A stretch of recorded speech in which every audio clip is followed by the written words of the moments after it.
Right, the story of my life in the music business.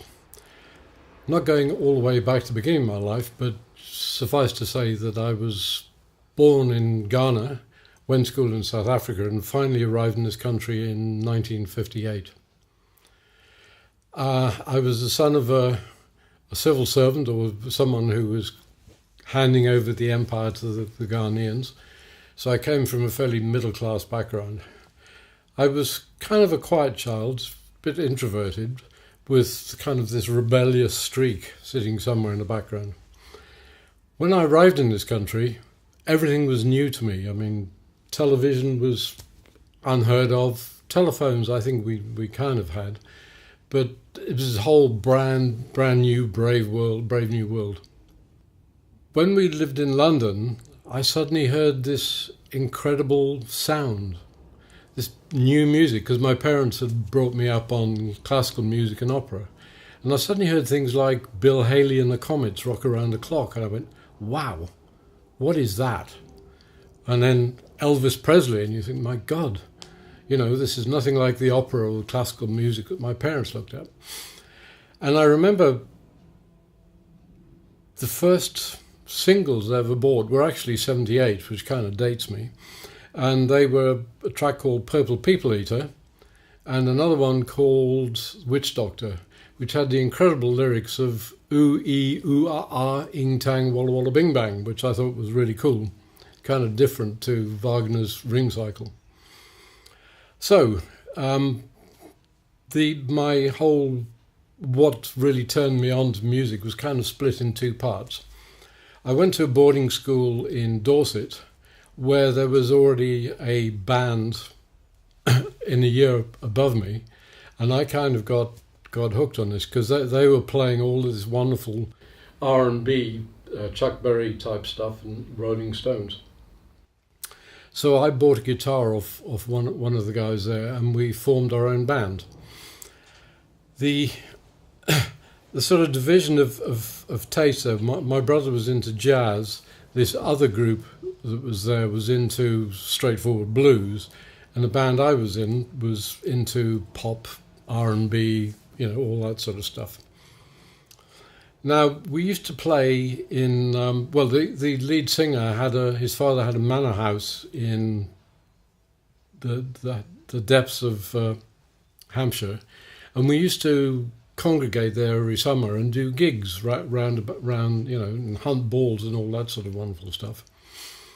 Now, in the meantime, my father had moved to Nigeria, so occasionally I used to go out on holidays to Lagos.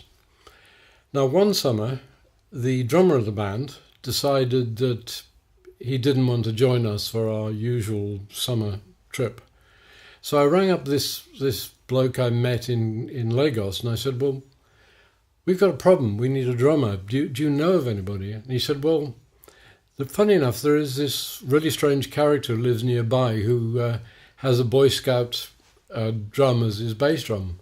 And I said, oh, what's he called? And he said, oh, he's called Peter Gabriel. I went, okay, let's go and see how we get on. So we all went over to his house in Woking, and he joined along with a gentleman called Anthony Phillips, who of course was one of the other founding members of Genesis. Sadly, we did a recording together, but I cannot for the life of me work out where it got to, so that kind of part of history disappeared.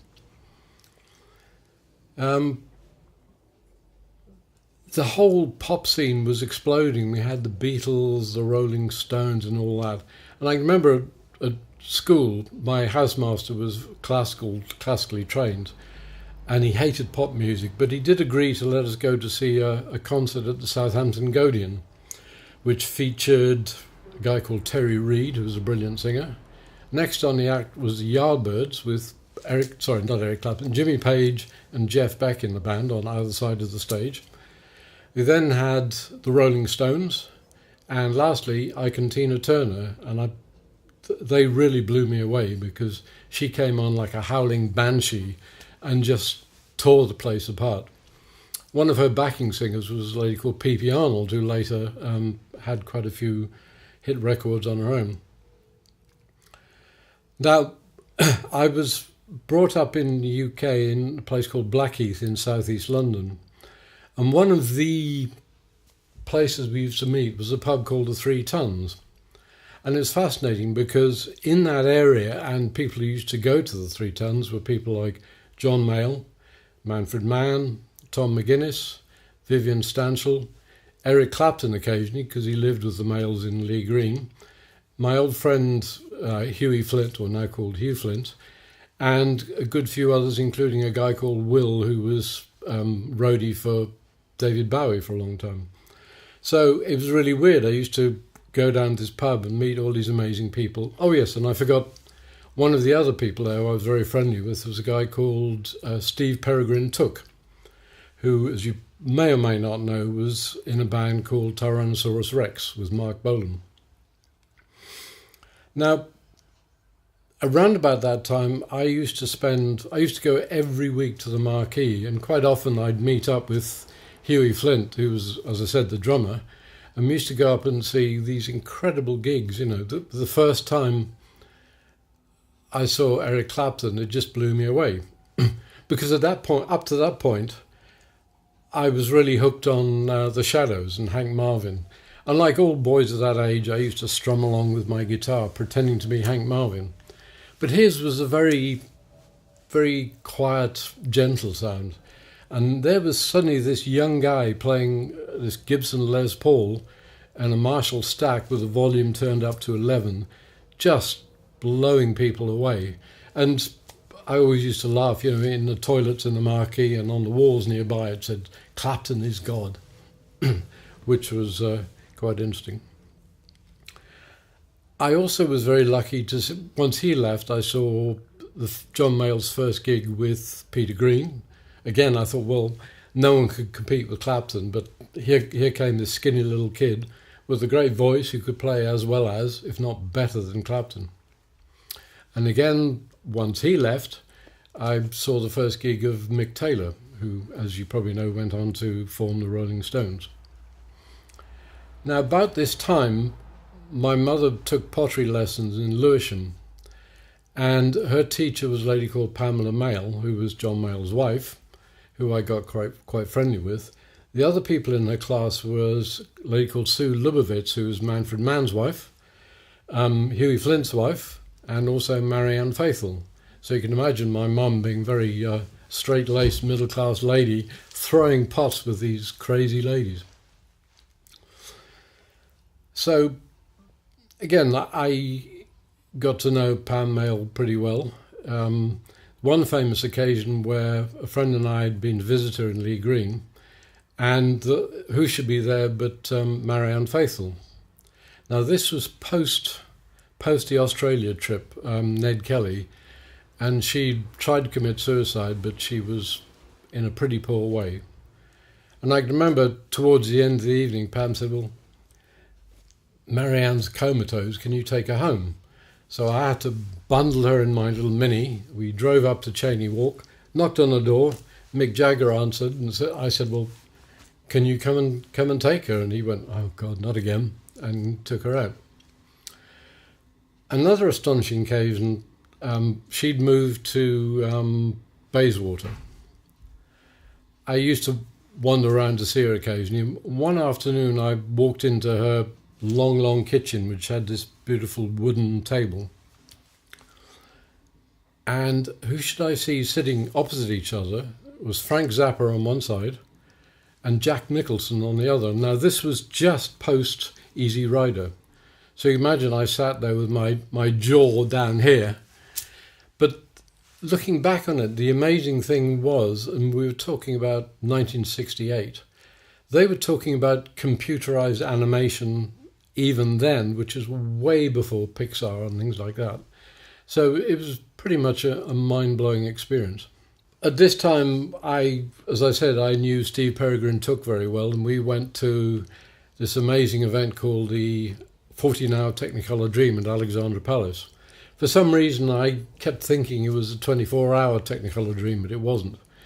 But it was really amazing because you had, on one end, you had bands on each end of the stage and sometimes the poets in the middle. And you had people like The Move, Pink Floyd, Soft Machine, Sam Gopal's Dream, and God knows who else. And in the midst of all of this stoned anarchy, John Lennon would wander around in his kaftan and his friends, just because I think Yoko Ono did a set and he'd just met her at that point. Anyway, I then went to Portsmouth Polytechnic, and because I'd got to know Steve Took and Mark Boland, because we used to go around to Mark's place in Maida Vale, I got to know John Peel quite well. So at one stage, I almost became his unofficial chauffeur come companion. So I used to drive him around to places like that. Now, when I was at Portsmouth Polytechnic, I decided I wanted to see more interesting bands than the fair that was being put up by the social secretary. So I tried to become social secretary, but had a campaign against me. I was long-haired and a drug taker, therefore I wouldn't make the grade. So I said, well, sod them, I'm going to put on my own show. And I hired myself and a guy called Guff Putkowski, hired the Guildhall without any money or anything like that. You know, it was kind of the foolishness of youth.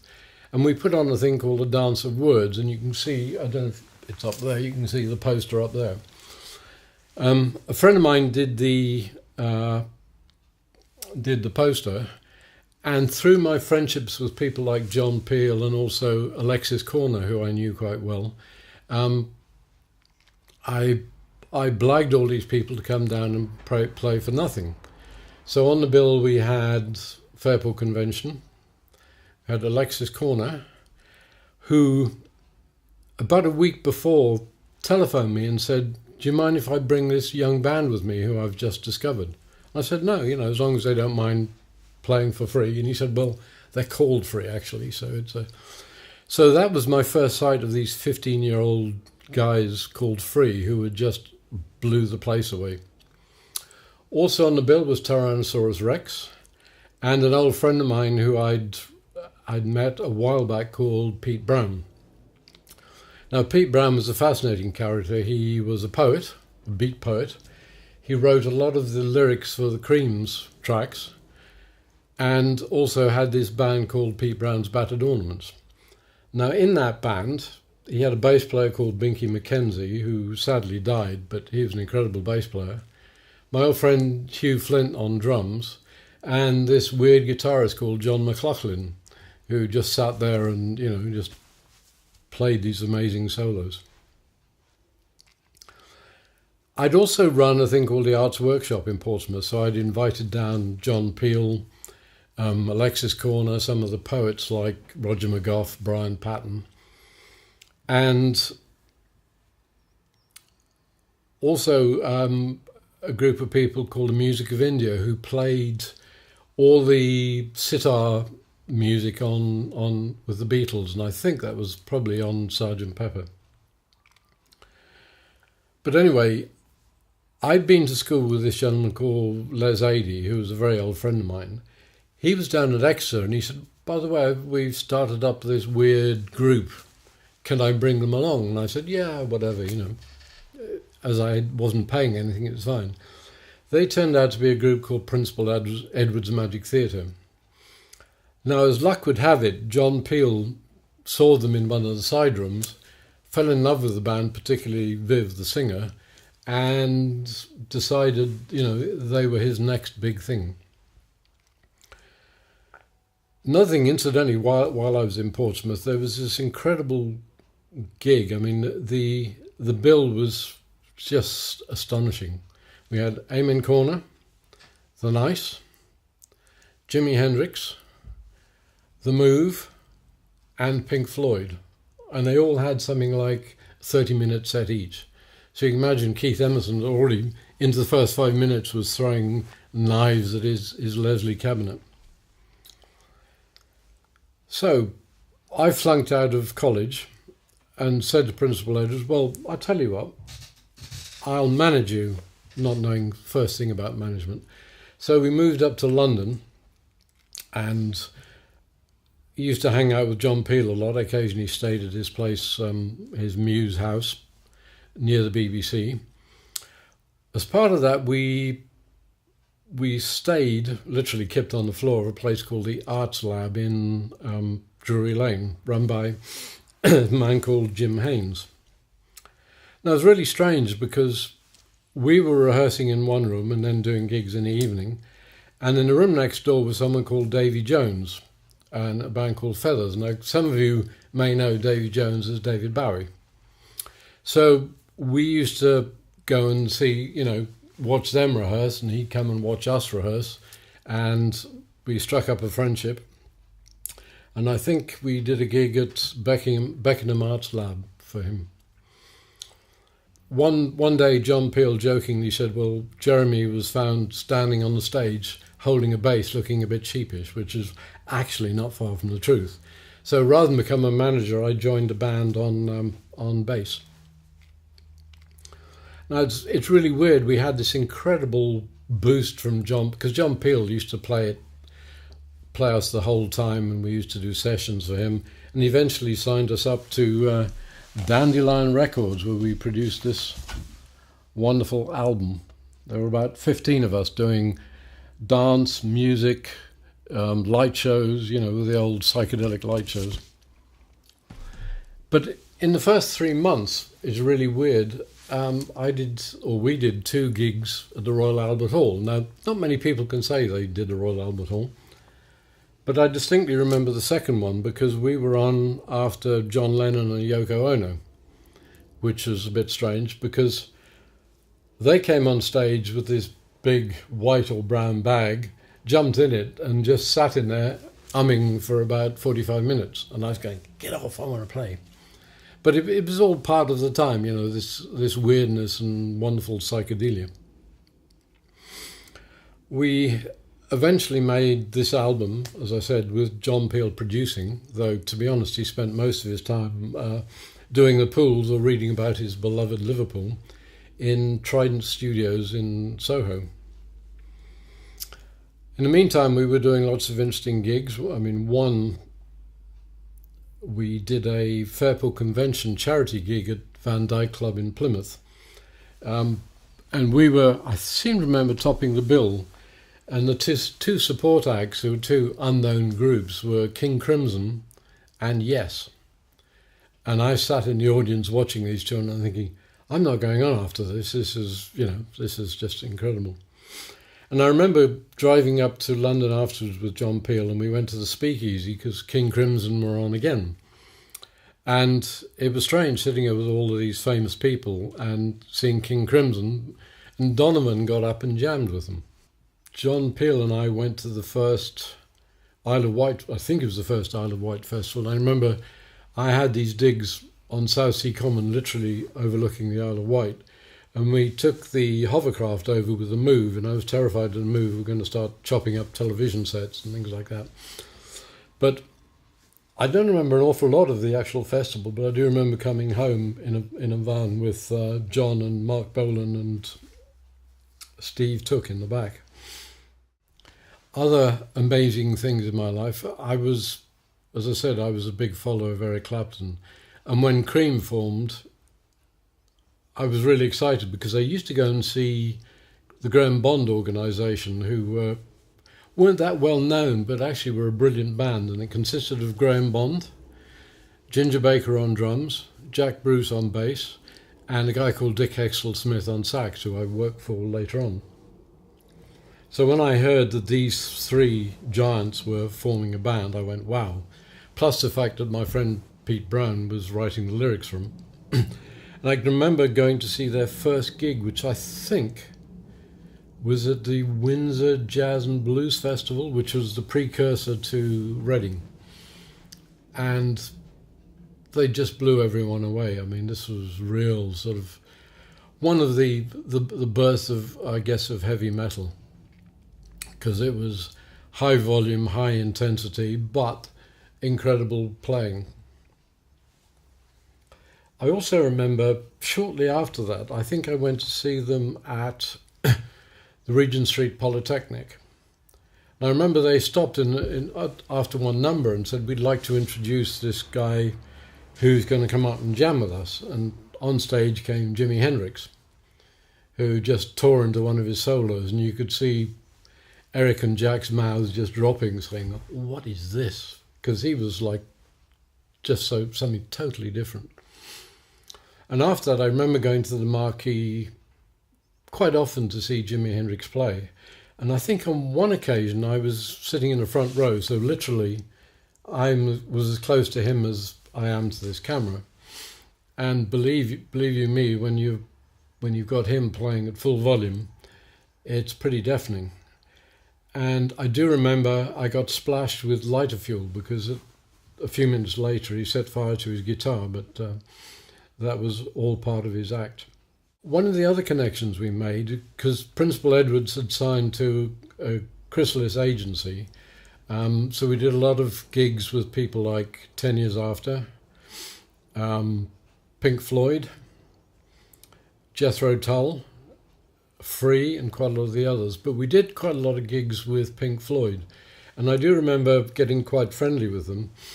And there's a famous occasion where I think they were either playing Exeter, because we lived in Exeter at the time, or Plymouth, and they said, well, can we come and kip on your floor? So they turned up, one transit van with the whole band, plus all their equipment. Now, can you imagine that now? And they kipped on the floor, and they regaled us with all these tales of the wonderful Syd Barrett and how he'd sadly fallen apart. But that friendship lasted a while because Nick Mason, the drummer in the band, actually produced Principal Edward's second album in a place called Tangerine Studios. So we kind of gone from, well, in the early days when I recorded, it was 1 or 2 tracks, mono. I think the first album we did was like 4 tracks, and the second was 8 tracks.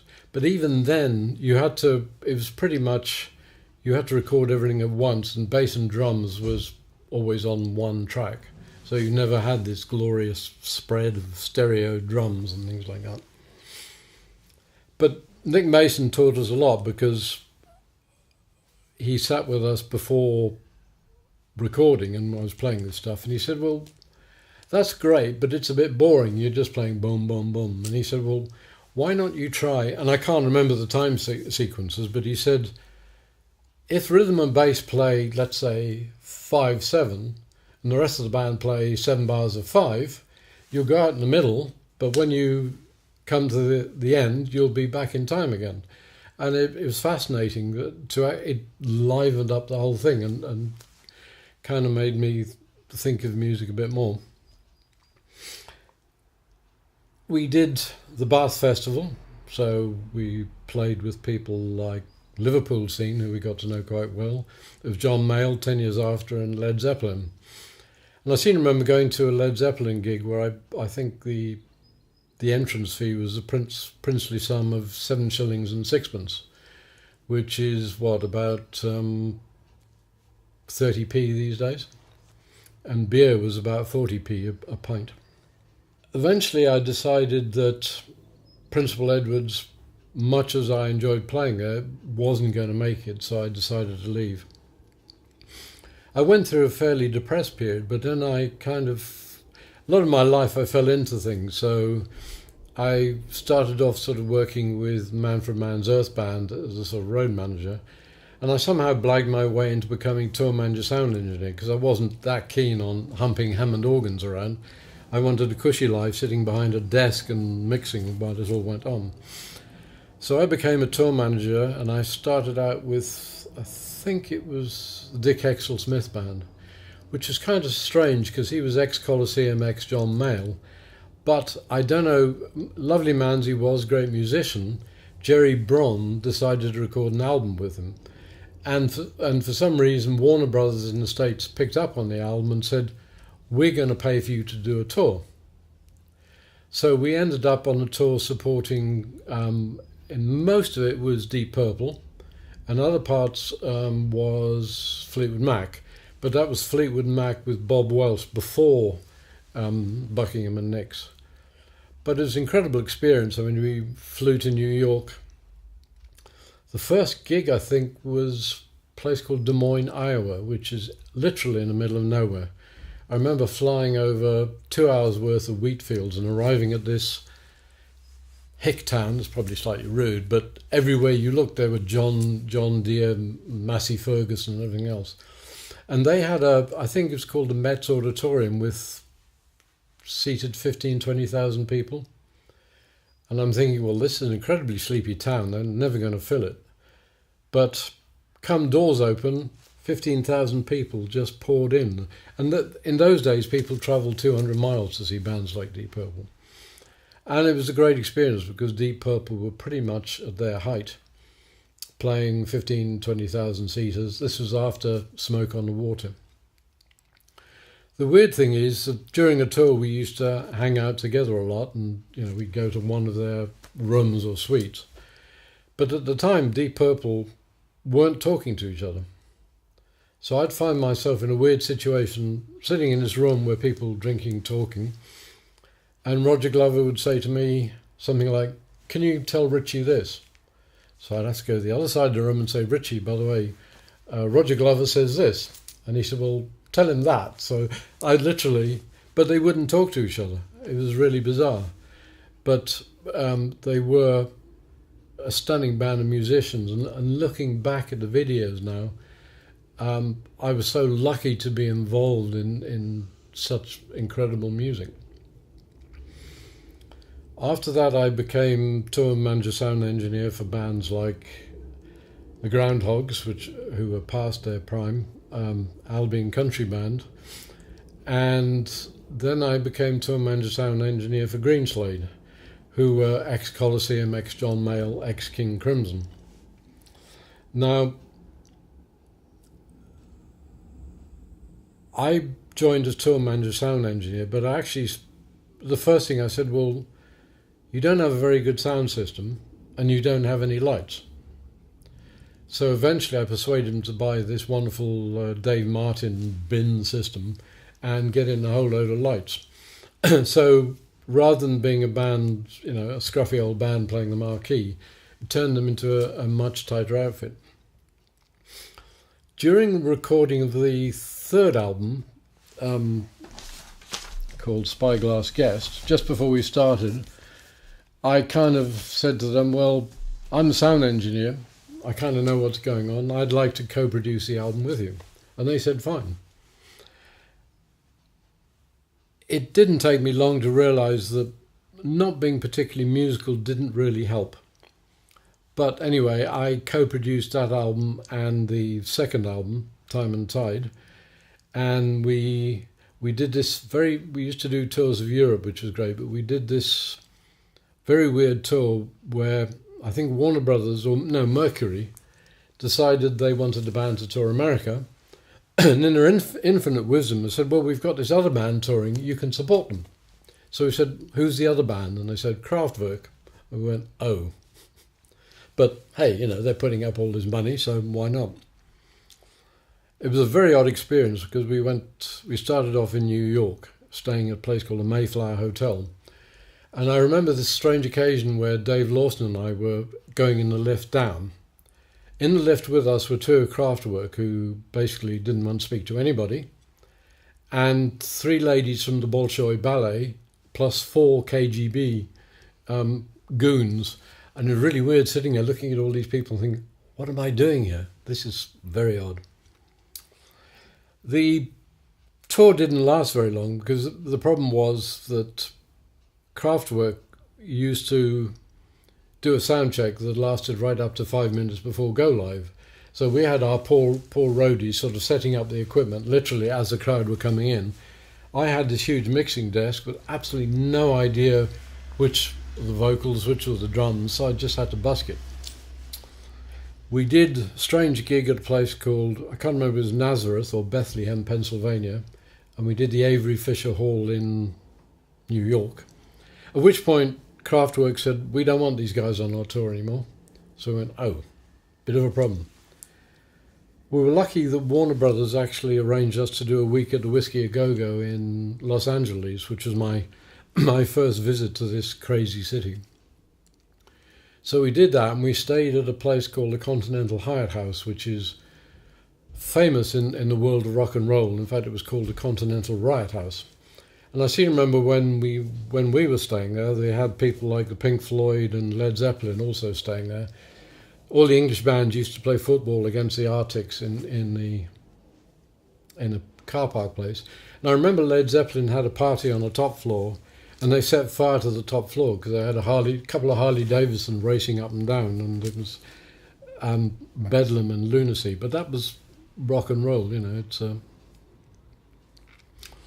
So eventually, I decide that the touring business is, you know, I've had enough.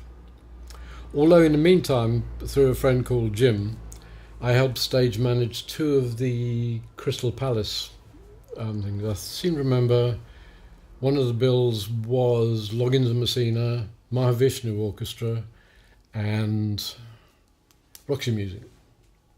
It was amazing carrying Jim Messina's amps around, because on the back, a stencil of one of them said Poco, and the other one said Buffalo Springfield.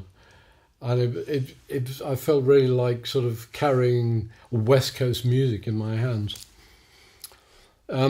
That was really weird because we were right next to the main television mast. All we heard through the PA system was,